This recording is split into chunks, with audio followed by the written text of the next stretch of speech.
जय हिंद. नमस्ते प्राध्यापक मित्रांनो. मिस्टर अक्षय बळे SPPU exam update या यूट्यूब चॅनलमध्ये आपणा सर्वजणांचं स्वागत आहे. आत्ताच्या व्हिडिओमध्ये आपण शैक्षणिक वर्ष 2022-23मध्ये जे सावित्रीबाई फुले पुणे विद्यापीठांतर्गत राष्ट्रीय सेवा योजना विभागाचे जे काही केंद्रीय लेखापरीक्षण ज्याला आपण सेंट्रल ऑडिट म्हणतो, तर ही जी काही प्रोसेस आहे ती आता सुरुवात झालेली आहे आणि दिनांक 16, 17, 20 आणि 21 मार्च 2023 रोजी आपल्याला काय करावं लागणार आहे, जे काही डॉक्युमेंट्स आहे ते सबमिट करावे लागणार आहे. तर हे जे काही ऑडिट होणार आहे तर या ऑडिट संदर्भात आपण रेग्युलर ॲक्टिव्हिटीची फाईल, स्पेशल कॅम्प ॲक्टिव्हिटीची फाईल आणि तसेच जे काही वेगवेगळे वर्कशॉप आहे तर हे जे काही वर्कशॉप घेतले असतील तर त्याची देखील फाईल आपल्याला सेपरेट करायची आहे. तर या फाईलमध्ये तुम्हाला कोणते डॉक्युमेंट्स सिरियल वाईज लावायचे आहे आणि कशा पद्धतीने ऑडिटची प्रोसेस होते याबाबत ही माहिती देणारा हा व्हिडिओ आहे. त्यामुळं हा व्हिडिओ शेवटपर्यंत नक्की बघा. आवडल्यास या व्हिडिओला लाईक करा, शेअर करा. तसेच अद्याप जर का आपण आपल्या मिस्टर अक्षय बळे SPPU एक्झाम अपडेट या यूट्यूब चॅनलला सबस्क्राईब केलं नसेल तर त्वरित सबस्क्राईब करा. अधिक माहितीसाठी टेलिग्राम चॅनलमध्ये सहभागी व्हा. लिंक डिस्क्रिप्शन बॉक्समध्ये देण्यात आलेली आहे. ओके, चला तर मग आता सुरुवात करूया आपण की ऑडिट ज्यावेळेस होणार आहे त्यावेळेस तुम्हाला फाईलमध्ये कोणकोणते डॉक्युमेंट लागणार आहे ते आपण सुरुवातीपासून बघणार आहोत.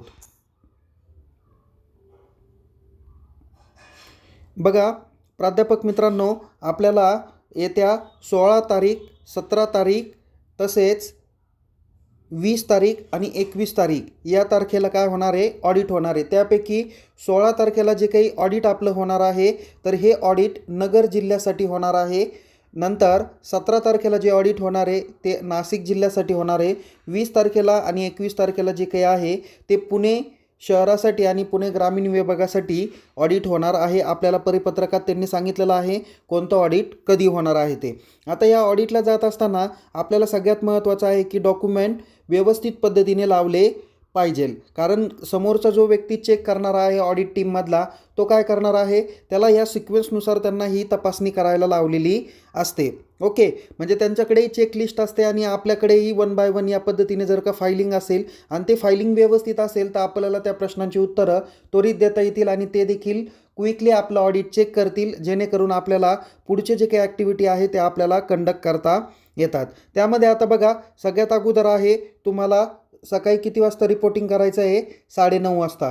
त्यामुळं मी म्हणेल की जो काही तुमचा ऑडिटचा टाईम आहे तर त्यावेळेस काय करा, सकाळी 9 वाजेपर्यंत तुम्ही त्या दिलेल्या सेंटरमध्ये पोहोचण्याचा प्रयत्न करा.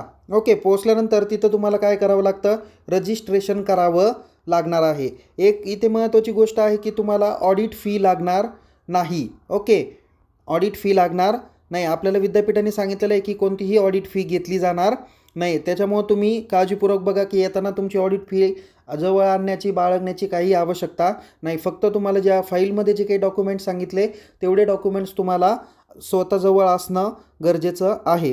आता बघा, जसं मी तुम्हाला सांगितलं की 9 वाजता आल्यानंतर तुम्हाला रजिस्ट्रेशन करा. रजिस्ट्रेशन केल्यानंतर तिथे तुम्हाला कदाचित 1 किंवा 2 कुपन दिले जातील. एक कुपन तुमचं ब्रेकफास्टचं असेल आणि एक कुपन तुमचं लंचचं असणार आहे, जेवणाचं तुमचं कुपन असणार आहे. आणि ऑडिटसाठी तुम्हाला काय केलं जाईल, एक रिसिप्ट दिली जाते किंवा एक पावती असते दिली जाते. त्याच्यात ऑडिटचा तुमचा नंबर कितवा आहे ते तुम्हाला सांगितलं जातं आणि त्या पद्धतीने सिरियल वाईज तुम्हाला लाईनशीर उभं राहावं लागतं. ओके, आणि त्याच्यानंतर तुम्ही 1 बाय 1 त्यांच्यात जे काही 3-4 लोक आहेत तर त्या 3-4 लोकांच्या माध्यमातून तुम्ही तुमचं जे काही ऑडिट आहे ते तुम्ही तपासणी करू शकता.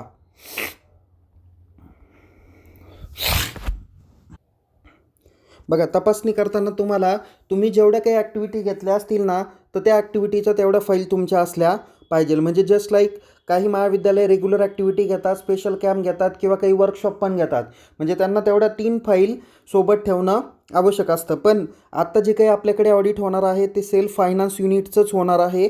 कुणाचं होणार आहे, सेल्फ फायनान्स युनिटचं होणार आहे. म्हणजे याचा अर्थ असा नाही की तुमच्या रेग्युलर युनिट जे काही आहे, ओके, रेग्युलर युनिट यांनी सुद्धा काय केलं पाहिजे, आपली जी काही ऑडिटची फाईल आहे ना ती याच पद्धतीने काय करून ठेवली पाहिजे, तयार करून आपल्या डिपार्टमेंटला ठेवली पाहिजे.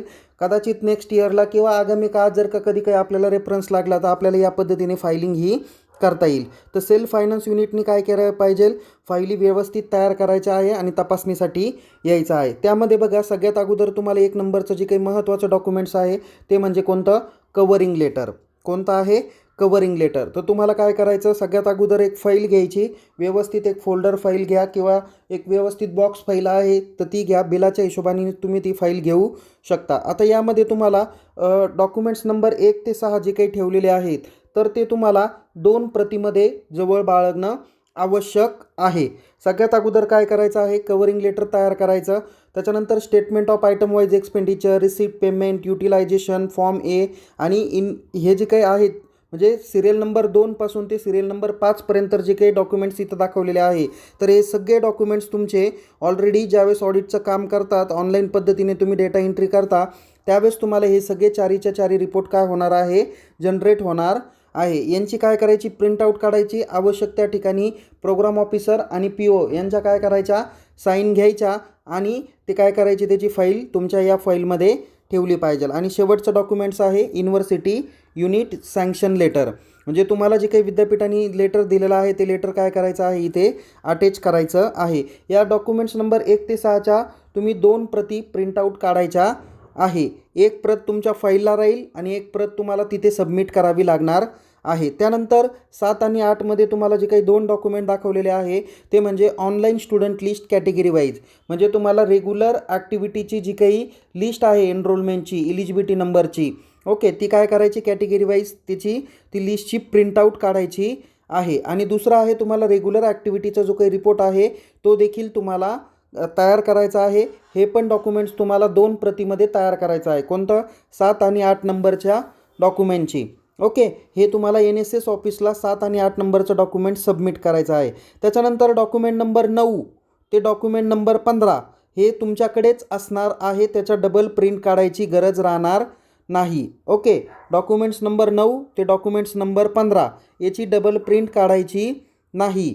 9 नंबर कोणतं डॉक्युमेंट आहे, list of equipment purchase during the year. तुमच्याकडे ऑडिटर काय करणार आहे, चेक करणार आहे तुम्ही वर्षभरात कोणकोणतं इक्विपमेंट परचेस केलं ते तुमच्या डेट स्टॉकला रजिस्टर केलेलं आहेत का नाही, आणि इकडे त्याचं स्टेटमेंट जे काही आपण तयार करणार आहे ते क्रॉस व्हेरीफाय ते केलं जाईल. 10 नंबरचं डॉक्युमेंट आहे up to date list of equipment. Okay, ही पण यादी तुम्हाला इथे या फोल्डरमध्ये दिलेलीच आहे.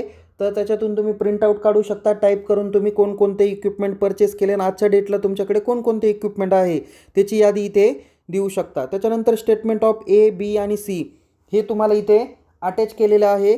ते पण तुम्हाला डॉक्युमेंट्स सबमिट करायचे आहे किंवा आपल्या फाईलमध्ये प्रिझर्व करून ठेवायचे आहे. नंतर सर्टिफिकेट ऑफ फिजिकल व्हेरिफिकेशन हे पण सर्टिफिकेट तुम्हाला इथे ऑलरेडी अवेलेबल आहे, त्याचा फॉर्म तो तुम्ही अटॅच करू शकता. नंतर ओरिजिनल बिल. बघा, आता हे ओरिजिनल बिल तुमच्या स्टेटमेंट ऑफ आयटम वाईज एक्सपेंडिचरमध्ये ज्या पद्धतीने तुम्ही हिशोब दाखवलेला आहे, म्हणजे सगळ्यात अगोदर तुमचे बिलं कोणते येतील, पॉकेट अलाउन्स आणि ॲडमिन चार्जेस. त्याच्यानंतर तुमच्याकडे वेगवेगळे इम्प्लिमेंटेशनच्या रिलेटेड आहे, एक्सपेन्सेसच्या रिलेटेड आहे आणि सगळ्यात शेवटी तुमच्याकडे जो काही महत्त्वाचा एक्सपेंडिचर आहे ते म्हणजे परचेस इक्विपमेंट. या रिलेटेड जे काही फाईल्स आहे तर त्या सगळ्या किंवा त्याचे जे काही बिलं आहे ते तुम्हाला क्रमाक्रमाने इथं त्याची फाईल ओरिजिनल बिलं लावायचे आहेत. त्याच्यानंतर तुम्हाला 14 नंबरचं जे काही डॉक्युमेंट आहे ते म्हणजे student completed 120 hours certificate. Okay, from principal and PO. हे सर्टिफिकेटचा एक नमुना इकडे दाखवलेला आहे, तो तुम्ही काय करू शकता, प्रिंटआउट करून फाईलला लावू शकता. जे ऑडिटरची टीम आहे ते हे पण डॉक्युमेंट चेक करत असतं. आणि सगळ्यात शेवटी आहे university unit sanction letter. Original ते लेटर पण तुम्हाला काय करायचं आहे, सबमिट करायचं आहे किंवा जे काही आहे त्या फाईलला आपल्याला अटॅच करायचं आहे. सो एवढ्या पद्धतीचे रेग्युलर ॲक्टिव्हिटीला टोटल 15 डॉक्युमेंट्स अटॅच करायचे आहे. त्यापैकी डॉक्युमेंट्स नंबर 1 ते 6 हे डबल प्रिंटमध्ये असतील. एक OC तुमच्याकडे असेल आणि एक ओरिजिनल कॉपी तुम्हाला त्यांच्याकडे जमा करायची आहे. तर लिस्ट नंबर 7 आणि 8 हे तुमच्याकडे युनिव्हर्सिटीला तुम्हाला द्यायचे आहे. याच्या पण 2 प्रती तुम्हाला काढायच्या आहे. एक प्रत स्वतःकडे ठेवायची OC म्हणून आणि दुसरी प्रत युनिव्हर्सिटीकडे सबमिट करायची. त्यानंतर 9 ते 15 याची फक्त एकच प्रिंट काढायची, ती आपल्या फाईलला तुम्हाला ठेवायची आहे. त्याची काही कॉपी कुणाला सबमिट करायची नाही, ती आपल्या NSS विभागाकडेच राहणार आहे. या पद्धतीचे एवढे डॉक्युमेंट्स तुम्हाला तयार करायचे आहेत. ओके, त्यानंतर आता बघा इथे तुम्हाला जसं की दाखवलेलं आहे की रेग्युलर ॲक्टिव्हिटी हे त्याचे statement of item wise expenditure ते ऑलरेडी निर्माणच होणार आहे, त्याच्यामुळे याची काही प्रिंट काढण्याची आवश्यकता नाही. त्याच्यानंतर रिसिप्ट आणि पेमेंट पण ऑनलाईन पद्धतीने तुमचं जनरेट होणार आहे. त्यानंतर युटिलायझेशन सर्टिफिकेट पण जनरेट होईल आणि फॉर्म ए हा रेग्युलर ॲक्टिव्हिटीसाठी जनरेट होणारा आहेतच. त्याच्यानंतर बघा इथं list of equipment for the year 2022-23 तुम्ही या डॉक्युमेंटची प्रिंटआउट काढा.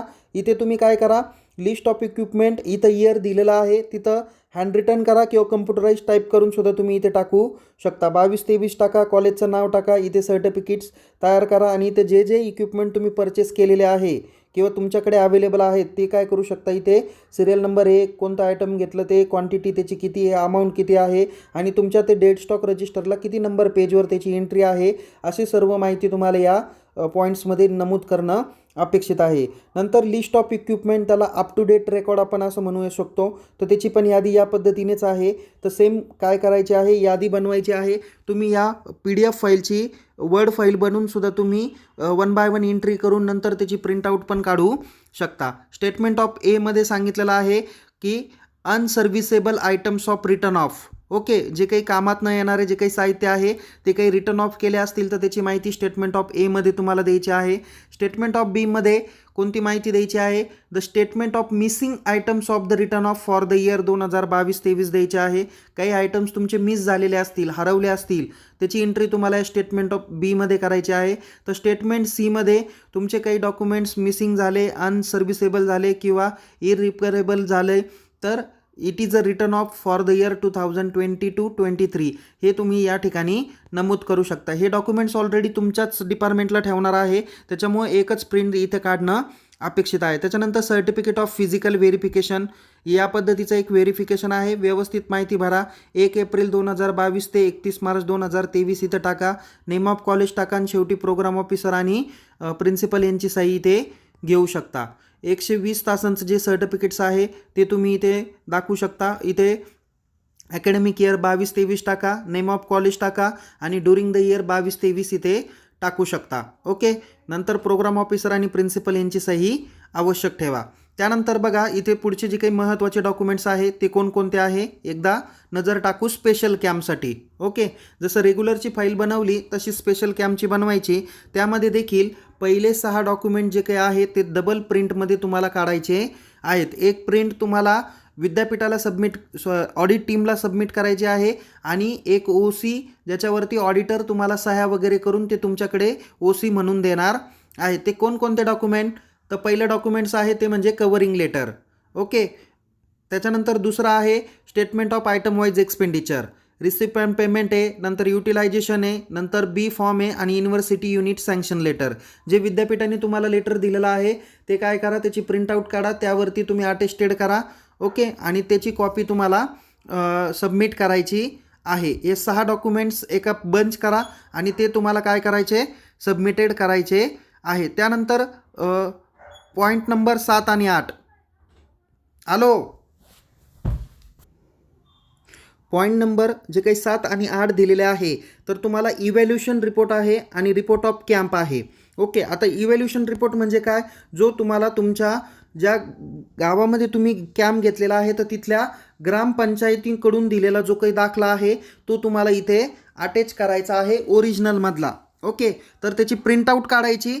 ओके, आणि त्याची एक झेरॉक्स कॉपी तुम्हाला इथे विद्यापीठाकडे काय करायची, सबमिट करायची आहे. आणि कॅम्पचा रिपोर्ट म्हणजे 7 दिवसामध्ये तुम्ही काय काय ॲक्टिव्हिटी घेतल्या, किती विद्यार्थी प्रेझेंट होते, कोणकोणतं काम केलं, त्याचा रिपोर्ट तुम्हाला इथे अटॅच करायचा आहे.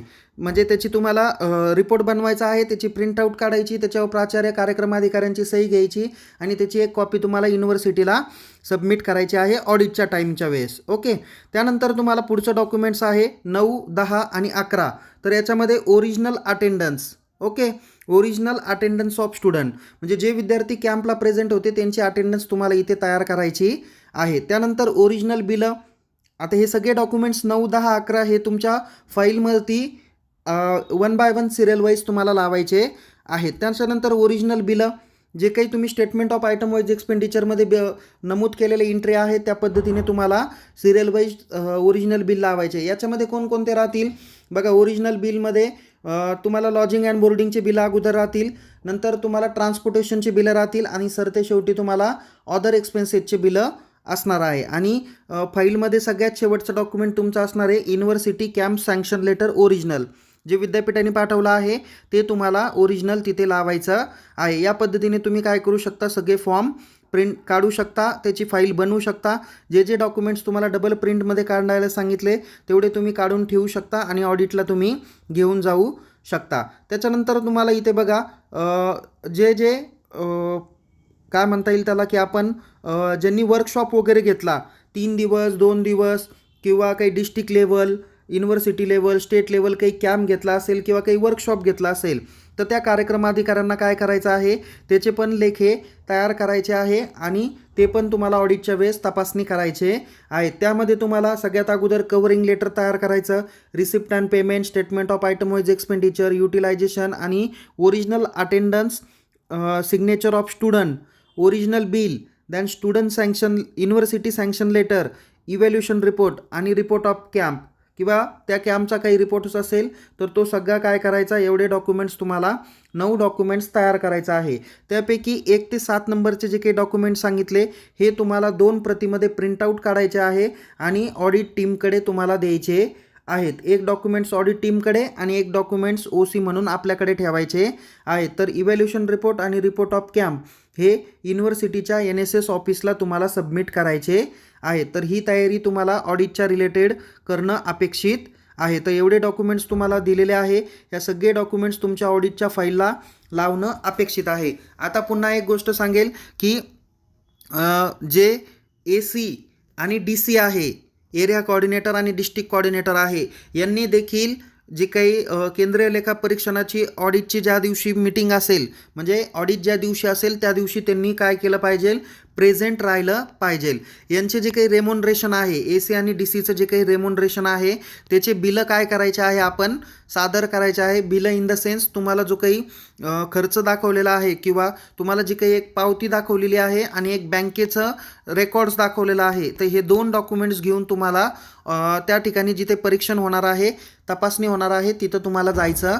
तेवढे डॉक्युमेंट्स घेऊन तुम्हाला तिकडे जाणं अपेक्षित आहे. म्हणजे इथं आत्ताचं जे काही ऑडिट होणार आहे तर ऑडिट कुणासाठी होणार आहे, तर सगळ्यात अगोदर सेल्फ फायनान्स युनिट हे जातील, सेल्फ फायनान्स युनिटवाले कार्यक्रम अधिकारी. त्याच्यानंतर ज्यांनी स्पेशली वर्कशॉप घेतले असतील, ओके, ज्यांनी काही स्टेट लेवल किंवा युनिव्हर्सिटी लेवल कॅम्प घेतला असतील तर हे पण आपलं ऑडिटचं परीक्षण करण्यासाठी किंवा ऑडिटची तपासणी करण्यासाठी किंवा डॉक्युमेंट तपासणी करण्यासाठी इथे ऑडिटच्या ठिकाणी जाणार आहे. सर्व AC आणि DC हे पण जातील तिथे आपलं बिल सादर करण्यासाठी. याच्या व्यतिरिक्त ज्यांचं रेग्युलर युनिट्स आहे, ओके, ज्यांची रेग्युलर मान्यता आहे, एकक मान्यता आहे, त्यांनी ऑडिटच्या ठिकाणी जाण्याची आवश्यकता नाही. त्यांनी ऑनलाईन पद्धतीने हिशोब सादर करायचे आहे आणि तिथे तुम्हाला ZBSचे जे काही अकाउंट आहे ते अकाउंट ओपन करून त्या ठिकाणी PFMSला मॅपिंग करायचं आहे.